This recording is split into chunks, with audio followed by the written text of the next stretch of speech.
How often do you need to pick the right stocks to become wealthy? 80%? 90%? What if I told you that most of your investments will fail, but a handful of big winners will be all you need to build wealth? In this video, we'll explore why your big gains often comes from just a few bets and how understanding this can change how you invest. So let's dive in! Roger Federer is one of the greatest tennis players ever. With 20 Grand Slam titles, he is a true legend. But here's something surprising. Federer revealed in a recent speech at Dartmouth University that he didn't win every time. In tennis, perfection is impossible. In the 1,526 singles matches I played in my career, I won almost 80% of those matches. Now, I have a question for you. What percentage of points do you think I won in those matches? Only 54%. In other words, even top-ranked tennis players win barely more than half of the points they play. Think about that. Federer lost almost half of his points during his career, yet he still became a legend by focusing on winning the points that mattered most. You might ask, okay, Frenchie, but what does this have to do with investing? Well, everything. Like Federer's tennis points, investing is not about being perfect all the time. It's about winning when it counts. You are going to lose a lot. Bad stock picks, missed opportunities, market downturns.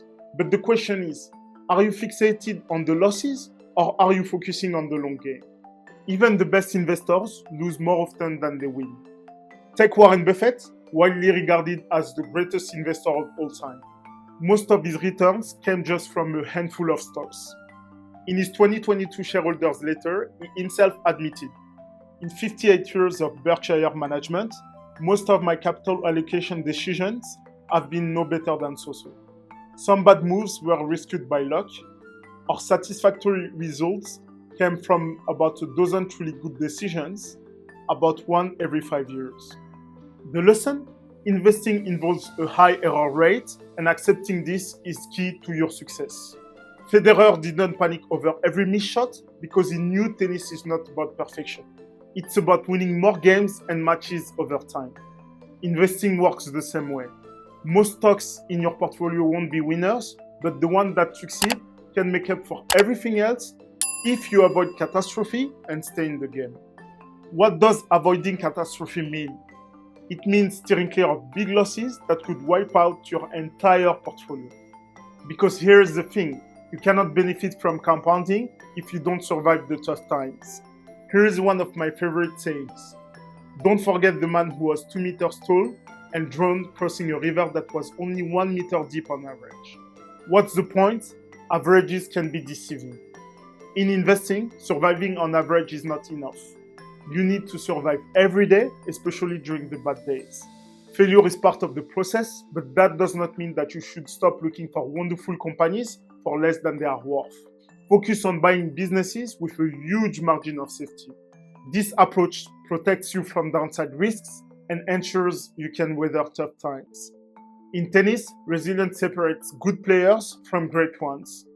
The ability to keep showing up after losses is what makes a champion. As an investor, your resilience is staying in the game through crashes, bad quarters, and fear-driven headlines. Compounding only works if you stick with it.